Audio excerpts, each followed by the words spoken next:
Jews, I call them Jews to you because they're known as Jews. I don't call them Jews. I refer to them as so-called Jews because I know what they are. If Jesus was a Jew, there isn't a Jew in the world today. And if those people are Jews, certainly our Lord and Savior was not one of them. And I can prove that. Now what happened? The Eastern European Jews, who form 92% of the world's population, of those people who call themselves Jews, were originally Khazars. They were a warlike tribe that lived deep in the heart of Asia. And they were so warlike that even the Asiatics drove them out of Asia into Eastern Europe.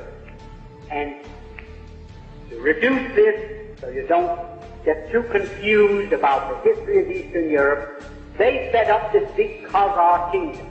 800,000 square miles.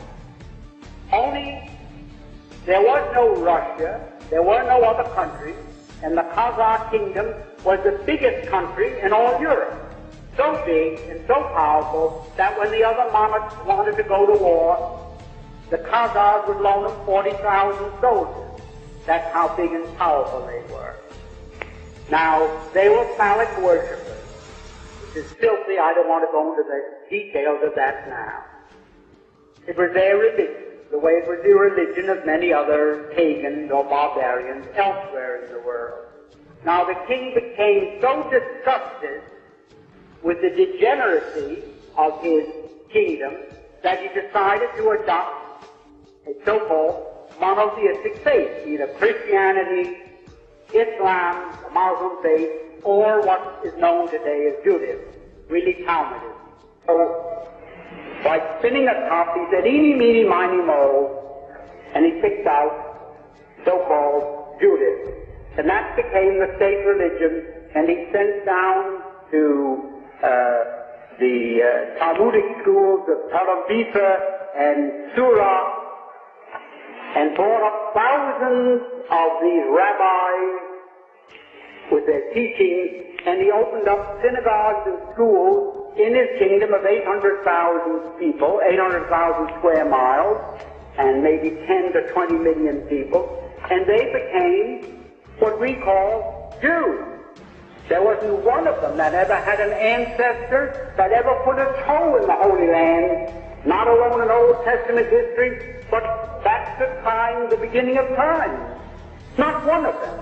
And yet they come to the Christians and they ask us to support their armed insurrection in Palestine by saying, well, you want to certainly help repatriate God's chosen people to their promised land, their ancestral homeland, Italy. We gave you one of our boys as your Lord and Savior. You now go to church on Sunday and kneel, and you worship a Jew, and we are Jews. Well, they were pagan Khazars who were converted just the same as the Irish. And it's just as ridiculous to call them people of the Holy Land as it would be. There are 54 million Chinese Muslims. 54 million. And Muhammad only died in 620 AD, so in that time, 54 million Chinese have accepted Islam as their religious belief. Now imagine in China, 2,000 miles away from Arabia, where the city of Mecca is located, where Muhammad was born, imagine if the 54 million Chinese call themselves Arabs. Imagine. Why, you say they're lunatics. Any man that believes that those 54 million Chinese are Arabs must be crazy.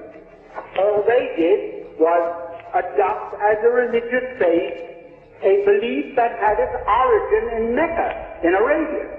The same as the Irish. When the Irish became Christians, nobody dumped them in the ocean and imported from the Holy Land a new crop of inhabitants that were Christians, that Christian flesh and blood. They weren't different people. They were the same people that they had accepted Christianity as their religious faith.